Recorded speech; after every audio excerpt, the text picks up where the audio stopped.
Bonsoir et bienvenue dans votre magazine 52 minutes pour comprendre. Ce soir, nous allons vous parler de l'Agence nationale de gestion des déchets, l'ANAGED. Dans notre quotidien, la gestion des déchets de toutes sortes est un véritable défi. Dans les villes de Côte d'Ivoire et plus particulièrement à Abidjan, le ramassage et le traitement des ordures ménagères et industrielles étaient jusqu'alors jugés peu efficaces.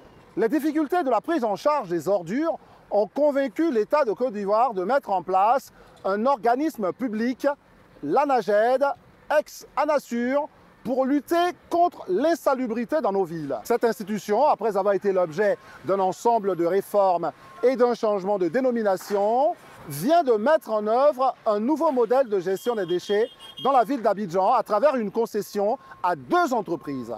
Pour autant, aujourd'hui, nos quartiers et nos villes sont-ils beaucoup plus propres? Comment est organisée la pré-collecte, la collecte et la valorisation des ordures? Quels sont les différents acteurs qui interviennent dans le traitement des déchets? Comment l'ANAGED assure-t-elle sa mission de régulation de la gestion de tout type de déchets solides? Comment fait-elle respecter le cahier des charges des structures concessionnaires? Après la fermeture de la décharge à Kouédo, où et dans quelles conditions sont traitées les ordures dans le district d'Abidjan? Comment l'ANAGED fait face aux enjeux et aux défis de la salubrité dans nos villes et régions? Je vous invite ce soir à découvrir cette institution qui est en première ligne pour notre qualité de vie, un document préparé par les équipes de Soprod.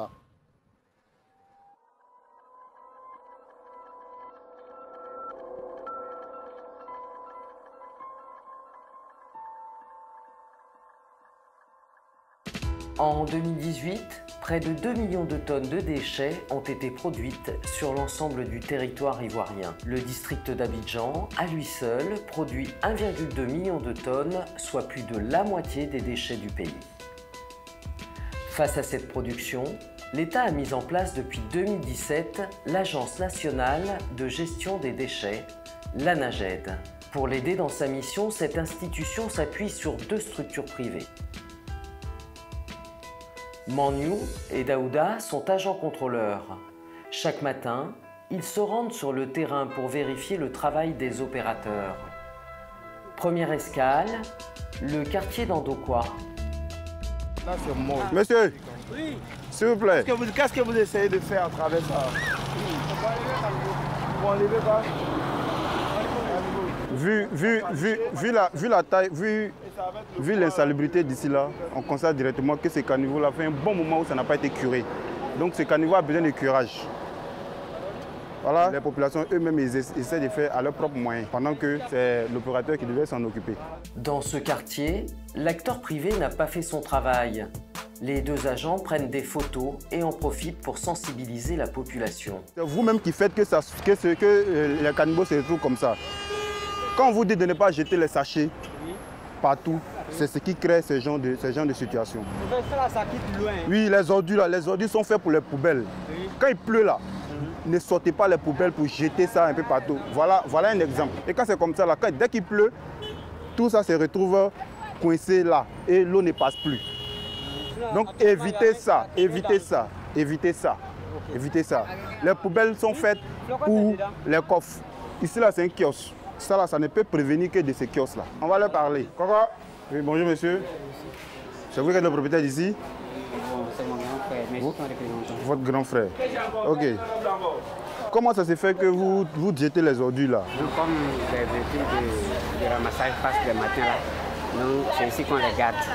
Mais c'est un véhicule qui agit vraiment. Vous voyez, c'est mal conditionné. Mettez toujours dans les sachets bien protégés. Bien protégés. Chaque matin, quand les véhicules vont passer, ils vont prendre. Mais quand vous déposez comme ça peut se retrouver dans le caniveau. Et quand ça se retrouve dans le caniveau, voilà la situation que ça crée. Le problème même qui engendre cela, c'est qu'il y a, comme on appelle ça, il y a la montée du caniveau même qui oui. Les gens déversent. Il n'y a pas de souci, Mais pour l'instant, c'est chez vous qu'il y a le problème. Donc, conditionnez bien vos ordures. Les autres, on va gérer ça au fur et à mesure. Là, on a posé juste un problème tout à l'heure. Oui, oui. Quel est ce problème? Ce problème, ce sont, comment on appelle, la population située en amont. En amont, voilà. Dès qu'il pleut, ceux qui sont en haut, ils déversent leurs ordures dans les caniveaux. C'est ce qui crée ça. Dès l'instant où vous avez un problème d'insalubrité, veuillez contacter l'assainissement. Voilà. Vous contactez les numéros qui sont là. Toute la journée, ces agents vont vérifier différents sites de Yopougon, ainsi que les lieux de dépôt des bennes à ordures. Ils appellent cela les sites à coffres. Dodo, comment tu vas? C'est pas bon, hein? Derrière nous, on parle de la connerie comme ça. Qui a fait ça? Ils ne savent même pas c'est quel groupe. Le problème là, c'est là. Le problème, c'est plus là. C'est là et là. De la plateforme. Et c'est ce que j'expliquais tout à l'heure au DOP concernant l'arrière du site. L'arrière du site n'est pas bon du tout. Derrière toutes ces feuilles de patates et autres, là, c'est un dépôt. C'est un gros dépôt. Ce sont des ordures qui sont enterrées là. Et lorsque l'opérateur est en train de traiter le site, on lui a demandé de le faire, il ne l'a pas fait. Il a occupé même d'une première pénalité. Je pense que déjà, ce qu'on va faire, on va actualiser encore. On va actualiser encore et il va continuer à perdre de l'argent, si bien qu'il va le faire. Cet opérateur a 48 heures pour régler la situation. Passé ce délai, il risque une amende de 350 000 francs CFA par jour et par coffre. La Naged est un établissement public rattaché au ministère de l'Assainissement et de la Salubrité. Ses principales missions sont la mise en œuvre des programmes de gestion ainsi que la régulation de la gestion de tout type de déchets solides. La délégation du service public de propreté dans les régions et communes de Côte d'Ivoire. La conduite des opérations de planification et de création des infrastructures de gestion de tout type de déchets solides. L'assistance technique aux collectivités territoriales et au secteur privé. Et enfin, la mobilisation des ressources financières nécessaires pour la gestion de tout type de déchets solides. La Naged a de multiples défis et fait face à de nombreuses difficultés. Voilà un précollecteur qui vient d'arriver, un précollecteur privé. Et il finit de ramasser les ordures au niveau de la population, moyennant quelque chose, et il vient remplir les coffres ici. Ça, c'est pas prévu? Non, l'État, dans sa dynamique, a décidé que tous ces précollecteurs privés-là puissent intégrer un grand groupe qui sera pris en compte, afin que aucune personne ne puisse payer un centime pour pouvoir évacuer ces ordures. En un mot, ce qu'il est en train de faire, c'est hors la loi. C'est hors la loi et bientôt ils seront traqués, puisque le groupement existe déjà, mais ils ne sont pas encore véritablement actifs. En fait, jusqu'en 2017, le ramassage était réalisé par différents collecteurs, dont des jeunes sans emploi. Aujourd'hui, ces jeunes n'ont plus le droit d'exercer cette activité. C'est illégal, mais ils continuent et déposent leurs déchets dans des sites gérés par les opérateurs privés en contrat avec l'État. Tu travailles avec qui? Moi, je travaille en solo. Voilà. Donc, il est privé, il travaille en solo. Donc, bientôt, voilà, dans un futur très proche même, tu vas devoir ne plus faire ça. Voilà, parce que l'État a décidé que ça ne doit plus exister. Si tu dois travailler dans ces secteurs-là, il faudrait que tu travailles pour l'État. Voilà, l'État, et c'est à travers le groupement GI2E. Voilà, GI2E. Donc, qu'est-ce qu'il doit faire pour pouvoir intégrer? Il se rend tout simplement à la mairie. À la mairie, il demande à voir le comité local de salubrité. Voilà, en fonction de ça. Bon, monsieur, excusez-moi, je suis d'accord avec vous sur ce point. Mais moi, je suis un peu collecteur, mais j'ai arrêté l'école en classe de 4e. Vous voyez, non? Maintenant, moi, j'ai tous mes papiers complets. Ils sont venus nous dire que, en cas de non, pour aller donner... Non, mais tout ça, c'est le truc d'enfant. Tout ça, ce que je te dis là, c'est la procédure. C'est la procédure que je te dis là. Il faut te rendre à la mairie, tu demandes le comité local de salubrité, tu t'inscris là-bas. C'est eux les chefs. Il n'y a pas de bouger qui vont faire. Parce que bientôt là, quand ils vont te confisquer ta charrette, plus toi-même on va te mettre en prison, ça ne sera pas bon. Donc à bon entendeur, salut. Ça va combien de temps que vous faites ce travail? 14. 14 ans. 14 ans que vous faites ce travail? Oui, j'ai commencé avec Bourrette. Puis après, c'est oublié pour autre. Mais est-ce que ça vous apporte quelque chose de la vie? Oui, ça m'apporte quelque chose. Je vivais en famille avant. C'est grâce à ça que j'ai pris ma maison. je loue maison à Minkao. C'est grâce à ça qu'ils mangent. Tu as tous les papiers pour faire ce travail? Il y a tous mes papiers pour faire ce travail, mais quand je montre mes papiers, on nous dit encore attendre, jusqu'à actuellement rien. Donc voilà pourquoi, bon, comme on attend, on cherche de quoi, ce qui peut nous donner à manger. Ça, on cherche. Mais est-ce que les grands opérateurs qui ont pris le marché, est-ce qu'ils vous ont vu? Est-ce que vous les avez croisés? On les a trop vus même. On est trop causés. On leur a dit qu'on veut vraiment intégrer le groupe, mais ils nous font attendre. On leur a dit que attendez, que c'est quoi? Pendant ce temps, bon, exemple comme ça, toi, nous on fait payer même. Comment vous avez payé? 2000 chacun, ils vont nous partager les motos, les quoi. Bon, on a tout payé, mais rien. D'accord. Ouais, non. Donc on est resté dans nos coins. Après, on sont venus nous dire encore que non, la nouvelle société Eco est venue encore donner notre nom. On a donné notre nom. Là, c'est chef à cas, non? Dodo?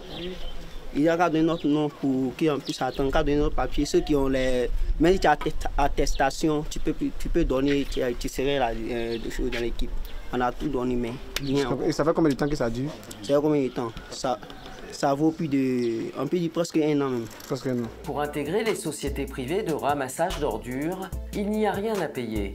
Ces jeunes se seraient donc fait escroquer par des individus se faisant passer pour des représentants d'entreprises de collecte. Alors, ils poursuivent leur activité de collecteurs et ne respectent pas les nouvelles normes en vigueur. Daouda, au fil de ses déplacements, joue aux gendarmes. Bonsoir. C'est quoi t'as ramassé dedans là? Faut remettre dedans. Faut ramasser et remettre dedans. Faut enlever vite. Mon ami, je t'ai dit d'enlever ce que tu as mis dedans là. Ce coffre-là ne prend pas de déchets verts. Les déchets verts, on les traite autrement. Faut que tu es là même, descends. Au moins, tu veux que prenne ton truc là. Qu'est-ce qui se passe? On vient de tomber sur un cas. Ce sont des propriétaires privés. Ils vont quelque part, ils vont ramasser ça avec de l'argent et ils viennent remplir les coffres. Dans le DSMA, c'est bien, comment on appelle, les marchés sont bien spécifiques. Eco Ebuni s'occupe spécifiquement des déchets ménagers. Oui, ça on appelle ça déchets verts. Et il y a une autre entreprise qui s'occupe de ça, on l'appelle Moya. Généralement, tu ne vois pas que les déchets verts, on les laisse en bordure de voie. Parce qu'il y a une équipe spéciale qui se promène pour prendre les déchets verts. Donc quand tu as un cas de déchets verts comme ça, quand on te dit ne mets pas ici, j'aurais souhaité que tu me poses plutôt la question. Si je ne mets pas dans le coffre, je vais mettre ça où? Désormais là, si ce genre de cas arrive là, comment vous voulez? Voilà. C'est comme ça, c'est comme ça on s'exprime. Non, désormais. Voilà. Quand tu as ce genre de cas d'ordure là, tu nous signales. Vraiment, c'est des déchets verts, il ne peut pas envoyer au coffre. Parce que pour les raisons que vous savez, d'accord? Donc tu fais bien de nous signaler. Laisse ces déchets verts là, nous on enregistre où c'est fait. Et puis pendant que le véhicule des déchets verts, chaque jour, matin comme le soir, il y a un véhicule de déchets verts dans la commune. Dis que l'État attend de prendre des mesures pour ne pas que vous, qui avez des chariots, vous puissiez faire des précollectes. Est-ce que vous êtes conscient de cela? Qu'on peut vous arrêter par exemple? Contrairement, moi je suis conscient de ça, qu'il est en train de prendre des mesures. Mais l'État, avant de prendre des mesures, l'État doit nous mettre dans les conditions qui sont agréables. Et puis l'État nous dit maintenant, voilà, comme ça. Et puis là maintenant, on peut dire à l'État, oui, ok, on a compris. Mais on est dans le billet, dans l'anonymie. On fait quoi? Qu'est-ce qu'on fait? On ne sait pas qui vient pas. Donc, je vais m'asseoir des jours au lendemain comme ça et puis ça va quitter du ciel pour venir tomber sur ma tête.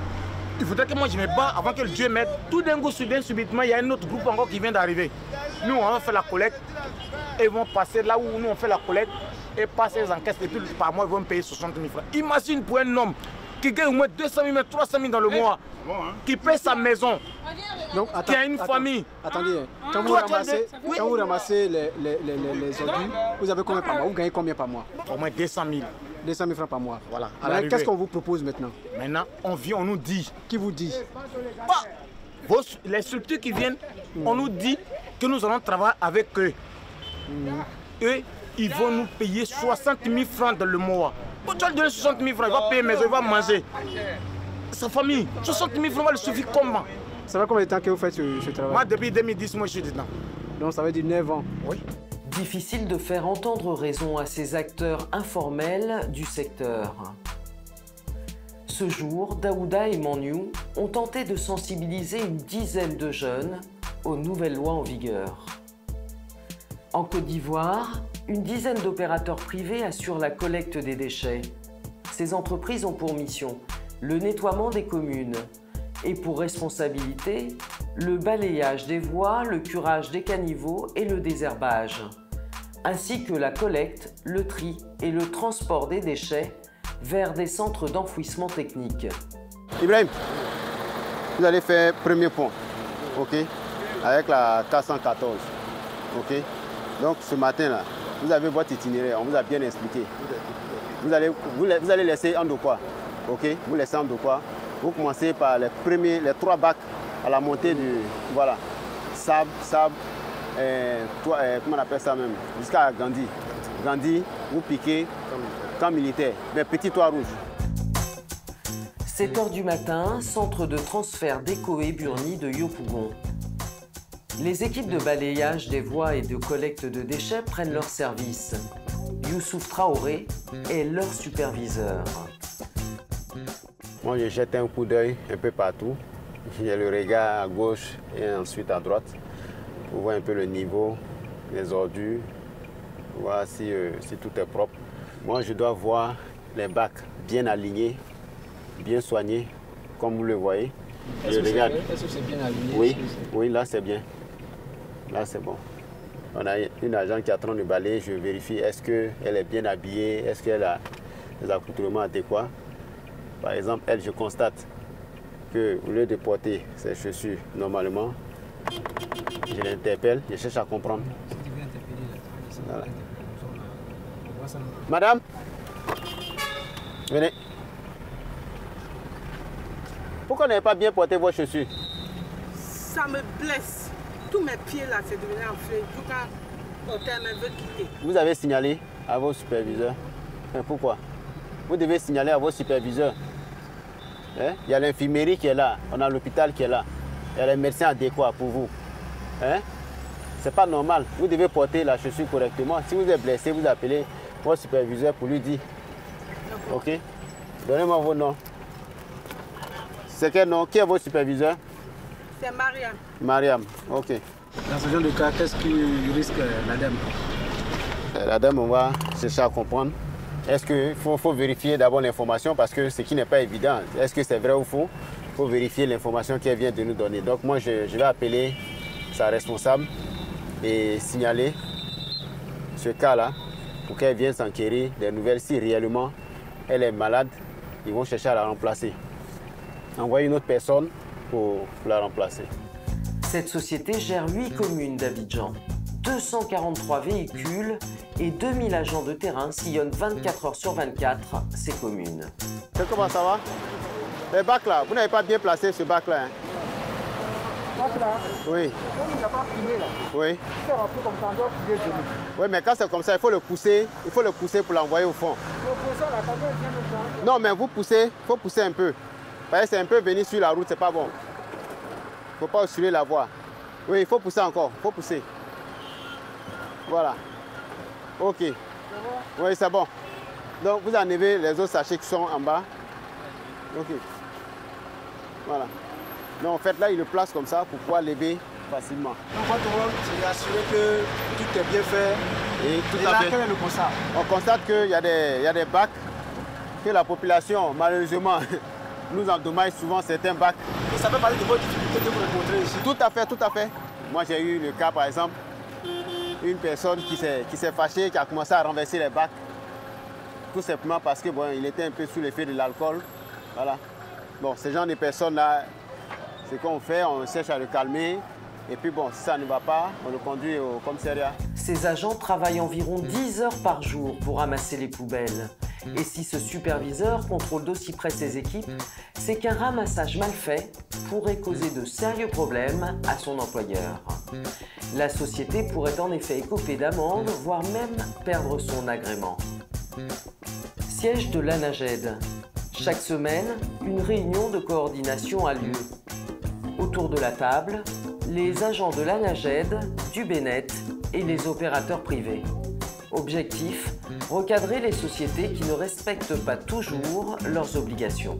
Ce que je veux dire, c'est qu'il ne s'agit pas simplement de traiter les grandes voies. Il faut rentrer dans les quartiers Et le constat, ça dit, il a fallu que moi, j'aille ici, dans la commune, faire le tour pour comprendre que toute la zone n'était pas traitée.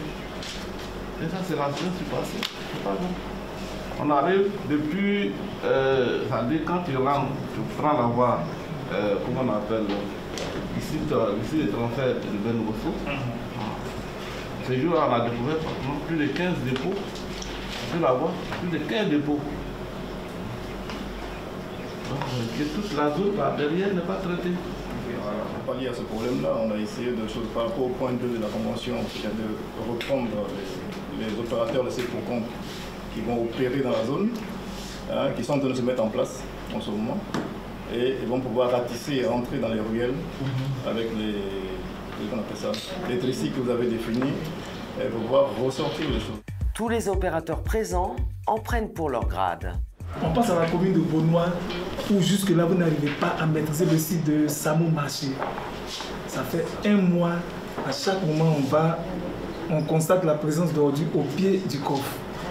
C'est la dernière semaine où nous sommes en train de vous interpeller. Il va falloir prendre des dispositions pour éviter que la semaine qui débute aujourd'hui, juste à la prochaine réunion, qu'on constate ces gens d'ordures, le site dans cet état. Mais tous vos sites sont sales comme ça? Non, c'est pas tous les sites, c'est seulement... Tout ce qu'on voit juste là, ça va pas. Hein. C'est 3 sites qui ont montré comme ça. À l'issue de cette réunion, les opérateurs ont une semaine pour corriger le tir et assainir leur zone, sans quoi ils seront sanctionnés. L'ANAGED dispose d'un service réclamation. Carole reçoit par jour une dizaine de plaintes.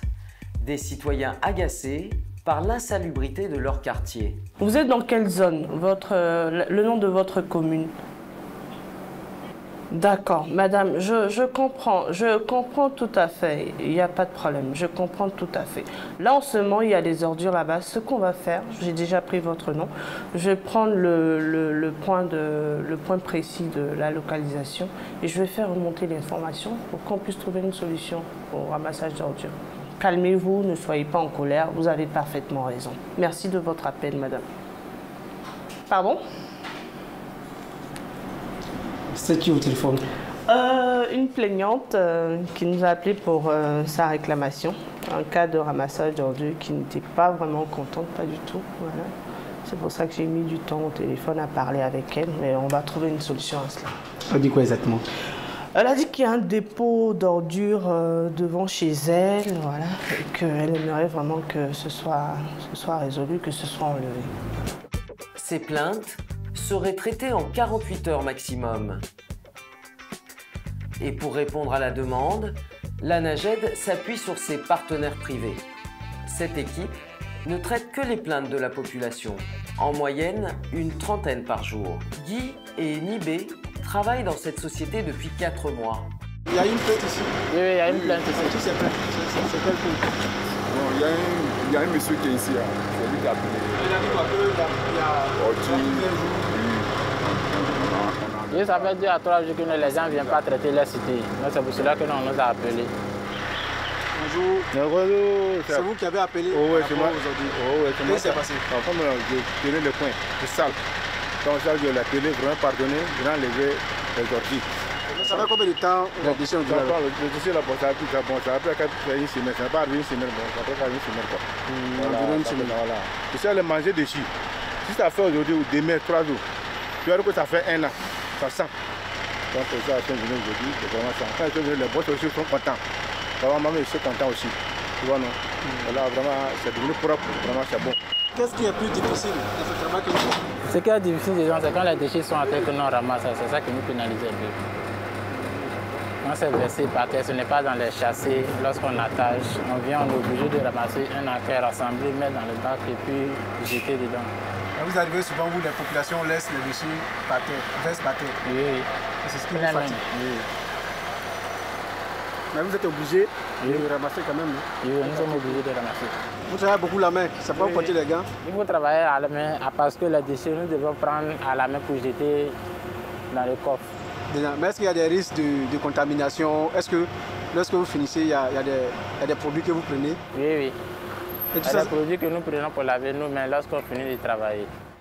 Les éboueurs sont rémunérés 100 000 francs CFA par mois pour 8 heures de travail par jour. Pour faire appliquer les règles de salubrité dans la ville, l'ANAGED dispose d'une brigade. Monsieur de la brigade, ça m'a commandement. Repos! Aide! Repos! Garde à vous! Repos! Ce matin, nous allons traiter les plaintes qui nous ont été transmises par l'ANAGED. Là, c'est des instructions que nous avons reçues de Madame le DG pour pouvoir déguerpir les femmes qui sont installées sur le trottoir. Et après le marché de Adokwa, nous allons aller à Yopougon, GESCO Corridor, où le terre plein centre est occupé par les vendeuses et les vendeurs. Et elles ont été aussi plusieurs fois déguerpies, alors elles reviennent.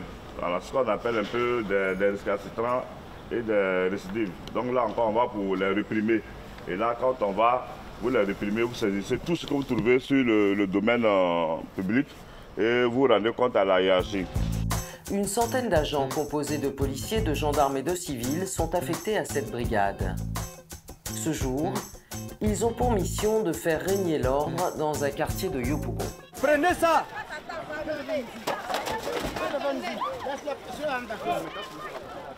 Les gars, soyez rapides, soyez rapides!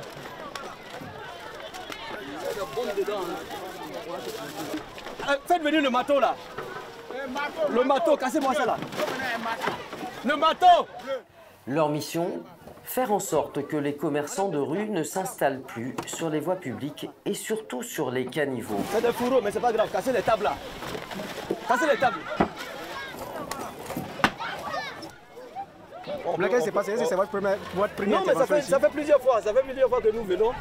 Et on les dégage. Chaque semaine, on peut faire cela une ou deux fois. Libérez la voie là. Quittez-la, allez, dégagez. Si ces agents détruisent tout, c'est que la présence d'étals sur les caniveaux pollue et de multiples déchets encombrent les canalisations. Les assiettes, les cuvettes dans lesquelles on fait la vaisselle, on fait la vaisselle sur le caniveau. Enlevez tout ça là, c'est même pas propre, c'est même pas normal.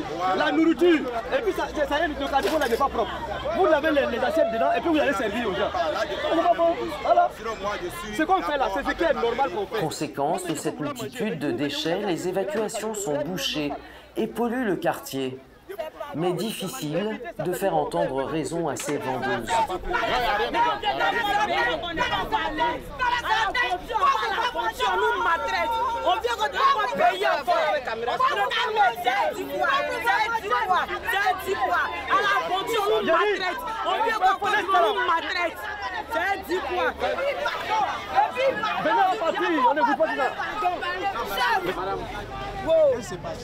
Ce qui se passe là, mon frère, il n'y a pas de travail. C'est dans le corridor là. Non, pour avoir pour nous. Depuis lors, c'est pas aujourd'hui. S'il y a autre point, mieux qu'un corridor pour nous donner de l'argent, est-ce qu'on va venir se fatiguer au corridor? Tu n'es pas fier de s'asseoir dans un bureau pour qu'un votre le soupe comme ça, bien clime le soupe comme ça. Les commerçants sont dans l'incompréhension. Pourtant, les déchets jetés à terre et produits par leurs ventes anarchiques créent beaucoup de pollution. Alors sans prise de conscience de la population et des multiples vendeurs, difficile de combattre l'insalubrité. La nuit, les ordures ménagères sont transportées par les différentes sociétés privées au centre d'enfouissement de Kossuouin. Dans le secteur de la gestion des déchets, l'activité fonctionne 24 heures sur 24. Par jour comme ça, vous pouvez faire combien de voyages? Bon, 4 à 5 voyages. Ça contient combien de tonnes d'ordures? Maximum 16 tonnes. 16 tonnes. Voilà. Pourquoi le travail se fait souvent la nuit? Souvent à cause de l'odeur, pour ne pas trop gêner la population, quoi. À cause de l'odeur, c'est ce qui fait que bon, même dans la journée, quand on charge comme ça, il faut bien couvrir pour ne pas que l'odeur fatigue la population. Voilà. Plus de 200 camions viennent déverser leurs déchets dans ce centre. C'est ici, loin de toute civilisation, que les ordures ménagères sont écrasées et compactées pour faciliter leur décomposition.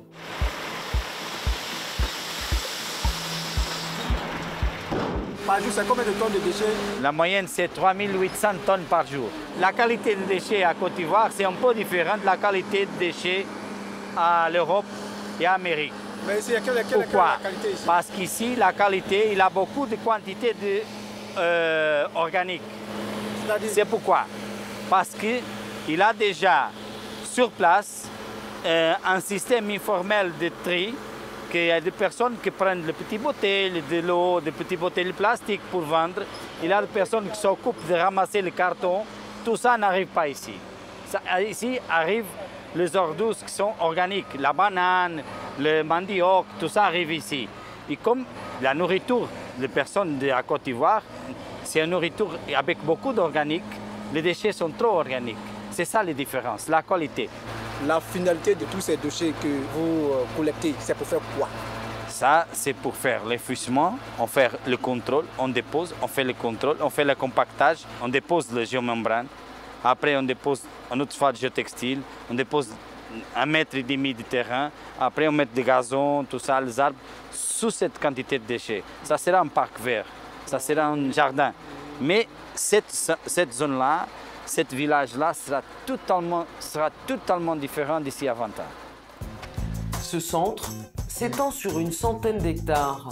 Il est géré par une entreprise portugaise, une spécialiste en la matière, présente en Europe. Elle aurait fait ses preuves en matière de gestion des déchets. Ici, on est où? On est où? Ici, c'est le 12e casier que nous sommes en train de construire. Et le 3e, ce n'est pas encore en construction. Donc, ce casier, ça va faire quoi? Cette casier fait 1 million de tonnes. C'est fait 1 million de mètres cubes. 1 million de mètres cubes, mais plus ou moins. 1 million de tonnes, 1 million et 200 000. Et le 12e là, nous sommes en train de finir. Pour traiter l'eau qui sort des déchets, cette entreprise utilise un système de filtrage qui permet de séparer l'eau propre de l'eau sale. Ils appellent cela l'osmose inverse. La Côte d'Ivoire est le seul pays d'Afrique de l'Ouest à utiliser cette technologie. Ici, c'est quoi? C'est la technologie? Ici, c'est la technologie d'osmose inverse. L'eau de les ordures, l'eau sale, ça entre pour ici, pour cette cisterne-là. Après, ça se pompe, ça passe pour le filtre, ça passe pour ici, pour le filtre. Il a filtre de sable, il a tout ça. Après, il passe pour ce système-là, pour ce côté-là, ce système-là, avec une pompe, avec beaucoup de force. C'est cette pompe-là, avec la pression, avec la différence de pression, ça c'est le système d'osmose inverse. Il a une différence de pression entre de l'eau, il a une membrane à l'intérieur. Avec cette différence, l'eau propre va pour un côté, l'eau sale pour l'autre côté. Et voici le résultat final. Cette eau n'est pas potable, mais elle ne contient aucun produit toxique et ne pollue donc pas l'environnement. Ça, c'est de l'eau qui sort après le traitement, l'eau sort comme ça. D'accord, donc ça c'est l'eau finale qui sort, c'est l'eau de déchets après traitement qui donne cette eau-là. Oui. Ok, est-ce que c'est une eau qui est buvable? C'est pas l'eau pour boire, c'est l'eau pour des services. Notre réseau interne de l'eau d'incendie, l'eau de service, ça c'est cette eau-là. On utilise aussi pour la verrou, pour le jardin, pour le réseau. Il a un réseau, il a un système qui pompe cette eau-là. Donc ici, après le traitement, l'eau là va où? Où j'étais où? Là, va pour le fleuve, le milieu naturel. D'ici 7 ans, ce centre pourrait traiter 11 500 000 tonnes de déchets. La NAGED semble avoir trouvé une solution à la problématique du traitement de déchets. Toutefois, la population doit également faire sa part et combattre l'insalubrité en ne jetant plus n'importe où ses bouteilles, ses sachets en plastique, afin de permettre aux générations futures de grandir dans un univers plus sain. Bonsoir. Nous venons de suivre les équipes et les entreprises qui luttent au quotidien contre l'insalubrité. Je suis en compagnie de Saran Ouattara, directeur général de l'Agence nationale de gestion des déchets, la NAGED. Bonsoir, madame. Bonsoir, monsieur Bois. Madame, il nous a été difficile, il faut l'avouer, d'obtenir des informations clés pour réaliser cette émission. Par exemple, beaucoup de chiffres sur les montants qui interviennent dans la lutte contre l'insalubrité, etc., etc. Nous espérons simplement qu'à travers cet échange, nous allons avoir le maximum d'informations pour éclairer nos concitoyens. J'essaierai de vous les donner. Alors, tout de suite, ma première interrogation, c'est de savoir quels sont les moyens dont vous disposez pour vos missions, Madame le Directeur Général. Ce secteur connaît beaucoup de difficultés financières parce qu'il est fortement dépendant du budget de l'État, n'est-ce pas, à travers notamment ce que nous appelons les recettes affectées, donc une partie des impôts fonciers donc, qui est reversée au titre donc, de la salubrité.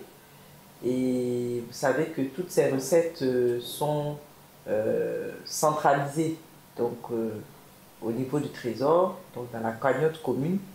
Et après, il est assez difficile de pouvoir donc, les mobiliser pour les canaliser vers les structures bénéficiaires. Madame le Directeur Général, parlons de la taxe rémunératoire d'enlèvement des ordures ménagères.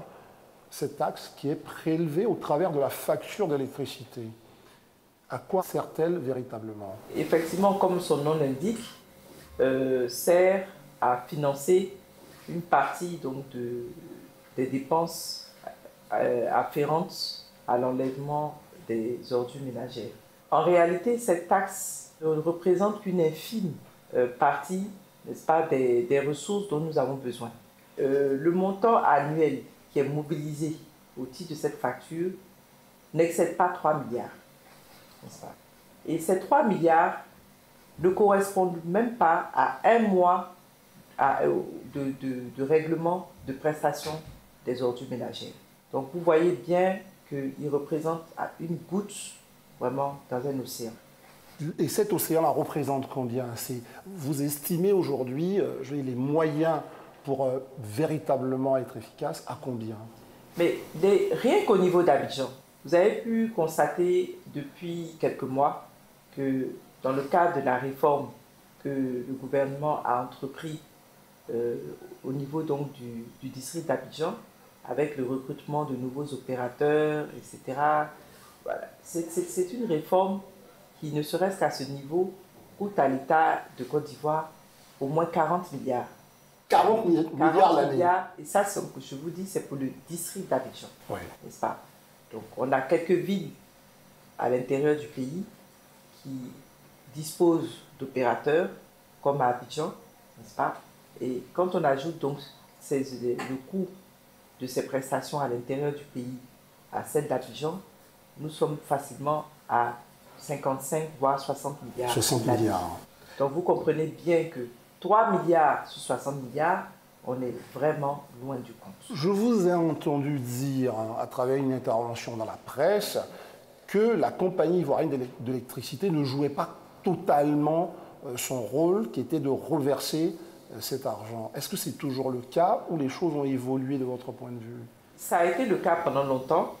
Et il faut dire qu'à la faveur d'un comité donc, qui a été mis en place par la primature pour justement amener un peu toutes les parties prenantes, donc, y compris la CIE, la DGI, toutes les parties prenantes donc, à vraiment travailler ensemble pour lever les obstacles, n'est-ce pas, et à optimiser les niches de ressources. Nous avons quand même eu de bons résultats. On a eu de bons résultats et avec la CIE, les choses se passent mieux, n'est-ce pas? On arrive à tracer mieux toutes ces ressources-là qui, en fait, étaient, je dirais, assez virtuelles. Il existe un fonds de financement des activités de salubrité urbaine. Alors, ce fonds a été dissous. Il a été dissous. Il a été dissous en même temps que la Nature. Dans le cadre de la réforme globale d'ailleurs du secteur, donc le gouvernement a décidé de la dissolution de ces deux structures et de la création en lieu et place de ces deux structures de l'Agence nationale de gestion des déchets qu'est la NAGED. D'accord. Donc la question du financement est du coup logée au sein de la Elle est reversée, voilà, elle a été reversée donc au niveau de la NAGED. Parlons de ce récent programme, donc cet appel d'offres qui a permis de choisir 2 opérateurs. Quelles ont été les conditions de cet appel d'offres, de votre point de vue? Est-ce qu'elles répondent justement aux règles en la matière? Les conditions qui ont guidé au lancement de cet appel d'offres, c'était des conditions de qualité. Le président de la République et le gouvernement ont estimé que la Côte d'Ivoire, et d'abord Abidjan, qui est quand même la vitrine de la Côte d'Ivoire, mérite, n'est-ce pas, d'avoir des prestations de qualité en matière de salubrité. Donc, qui dit prestations de qualité dit forcément de nouvelles prestations, de nouvelles façons de faire, n'est-ce pas, et de nouveaux engins pour effectuer ces prestations. On sait que dans le domaine de la salubrité, il existe de petites entreprises ivoiriennes. Il y a un maillage important d'entreprises ivoiriennes qui auraient pu prétendre à exécuter ce type de concession. Alors, elles n'avaient pas les moyens. C'était quoi la critique sur les entreprises nationales? Ça a été un appel d'offres international ouvert.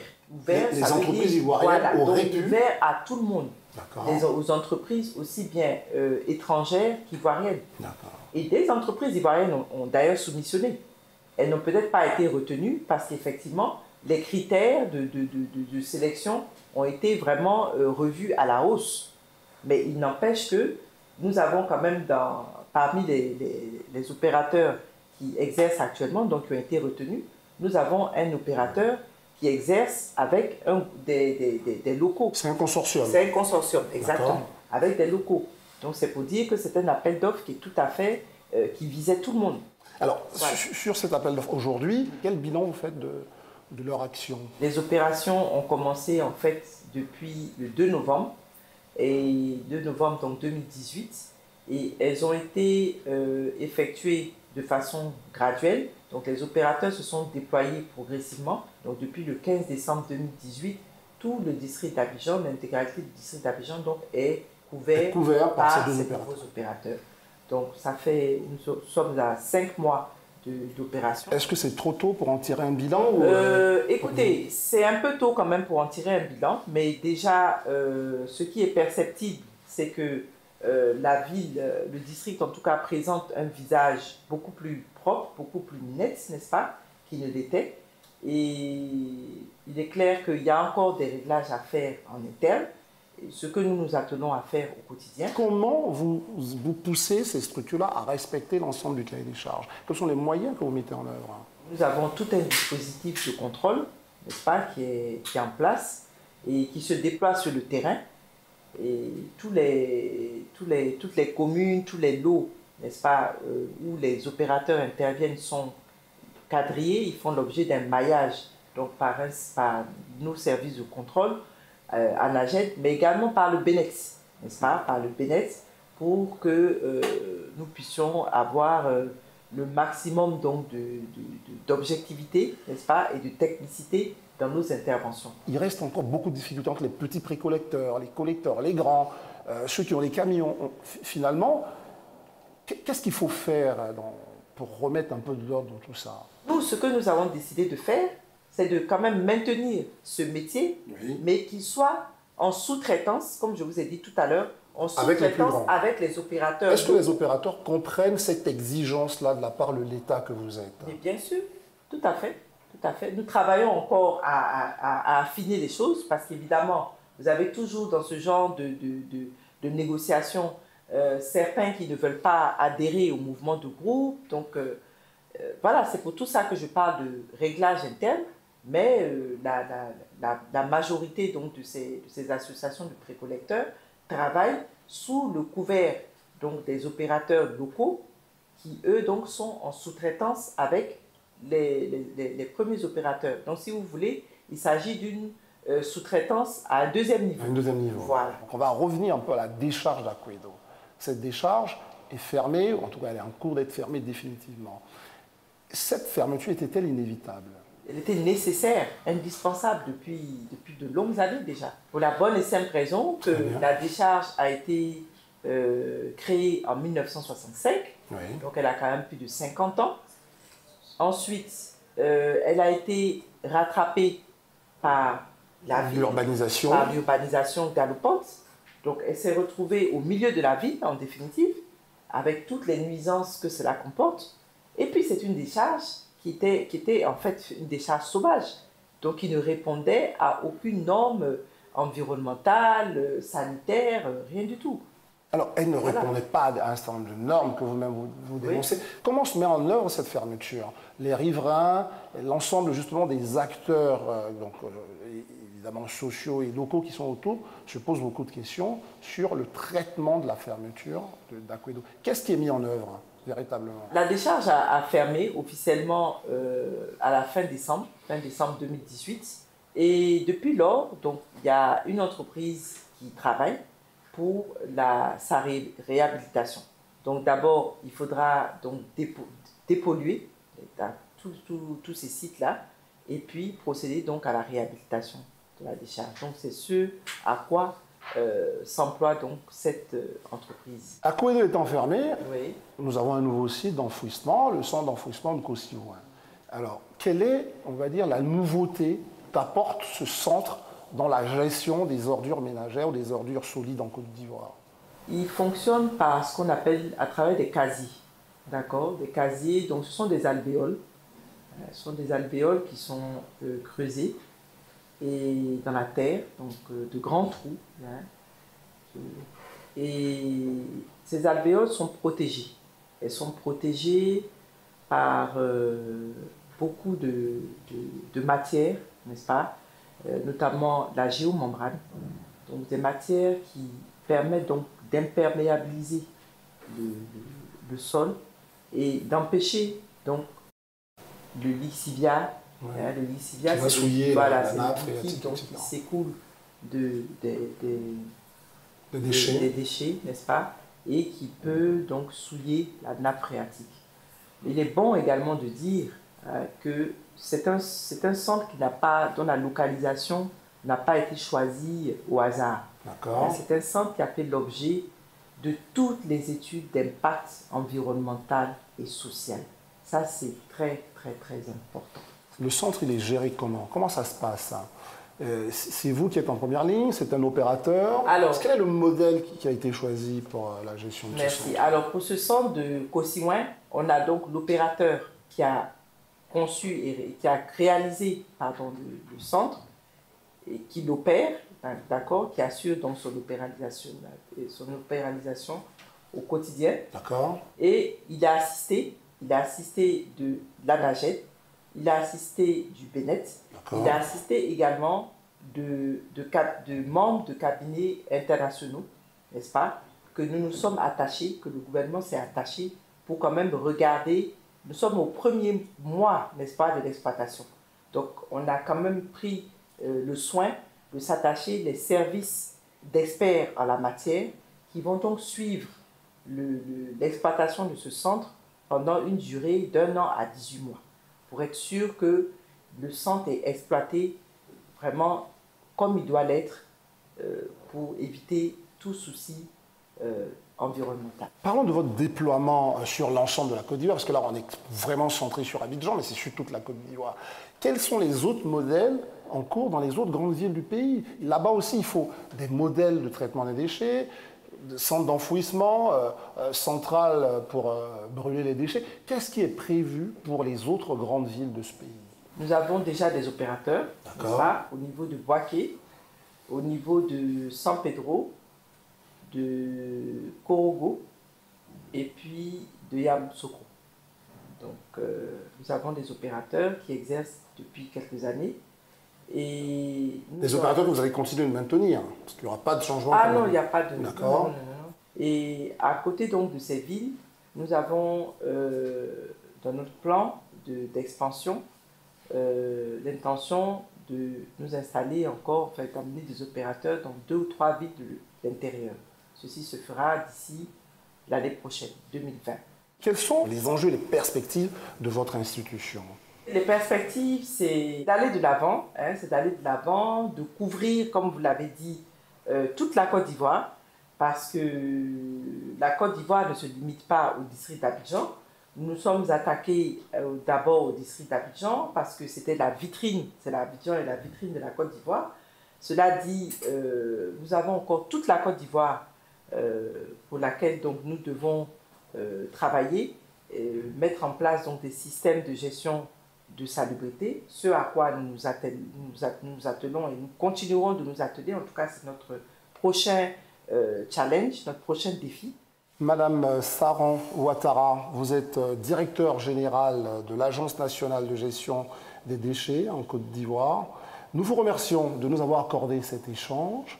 Nous vous remercions surtout de nous avoir éclairé sur les missions et le fonctionnement de votre institution. Merci beaucoup. Je remercie l'ensemble des équipes de Soprod et de RTI1 qui m'ont accompagné dans la préparation et la réalisation de cette émission. Je vous donne rendez-vous dans 3 semaines pour un document exceptionnel et inédit qui va être consacré à l'Institut de cardiologie d'Abidjan. Une immersion au cœur d'une spécificité ivoirienne en Afrique de l'Ouest. Je vous souhaite de passer une très bonne fin de soirée sur RTI1.